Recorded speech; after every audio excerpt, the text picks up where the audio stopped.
Hello, ready आहे बघा. Parth competitive फोरमच्या YouTube चॅनलवर फ्री लर्निंग एज्युकेशन मध्ये मी तुमचं स्वागत करत आहो. माझं नाव श्रीकांत आडे. जर आणखी काही लोक नवे असतील तर या चॅनलला जर तुम्ही काही जॉईन केलं नसेल तर कृपया करून आपल्या चॅनलला तुम्ही सबस्क्राईब करा. त्याचबरोबर पार्थ एमपीएससी हा टेलिग्राम चॅनल आहे, त्याच्या मार्फत तुम्हाला बरेचसे नोट्स अवेलेबल करून देण्याचा आपण प्रयत्न केलेला आहे. त्याचबरोबर विविध रिक्त जागा जे काही महाराष्ट्राच्या विविध पदाची भरती असते, त्याचबरोबर विविध पेपर्स सोल्युशन, ते सगळ्या गोष्टी आपण देण्याचा प्रयत्न करत आहोत. तर आज आपण बघत आहोत विद्यार्थी मित्रांनो, बघा की एमपीएससीच्या राज्यातील रिक्त जागा, एमपीएससीच्या राज्यातील बऱ्याचशा जागा रिक्त आहे आणि याच्यासाठी आपली मागणी चालू आहे की सगळे पद एमपीएससीचे भरले जावे.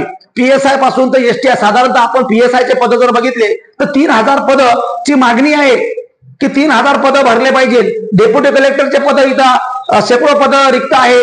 त्याचबरोबर डीवायएसपीचे शेकडो पद रिक्त आहे, बीडीओचे शेकडो पद रिक्त आहे, शिक्षण अधिकाऱ्याचे, एज्युकेशन ऑफिसर तुम्हाला माहिती आहे याचे शेकडो पद रिक्त आहे आणि शासन इथं भरत नाहीये. त्याचबरोबर कर सहाय्यक, टॅक्स असिस्टंटचे 5000 पेक्षा जास्त पद रिक्त आहे. आणि मग तुटपुंजी जाहिरात का?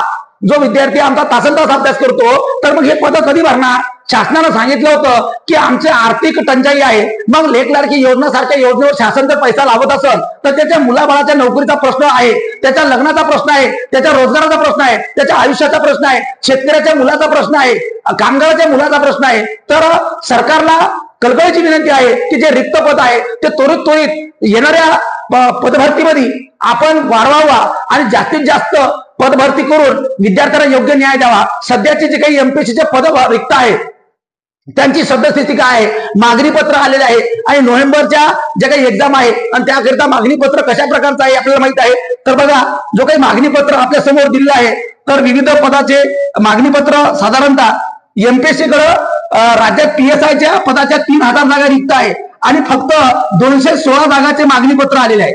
जागा रिक्त किती आहे? 3000 आणि 216 जागाचं मागणी पत्र तुम्हाला देण्यात आलेलं आहे. का बरं? कारण हे तर पद रिक्त होणारच आहे आणखी काही दिवसानंतर, काही लोक रिटायर होणार आहे आणि हे हळूहळू पद रिक्त होणार आहे. पण तरी शासन या ठिकाणी पद का बरं कमी करत आहे?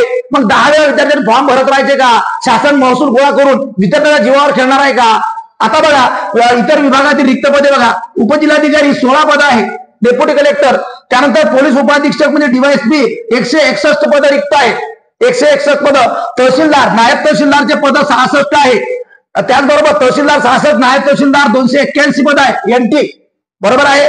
त्याचबरोबर मुख्याधिकारी बघा, अ आणि प मुख्याधिकारी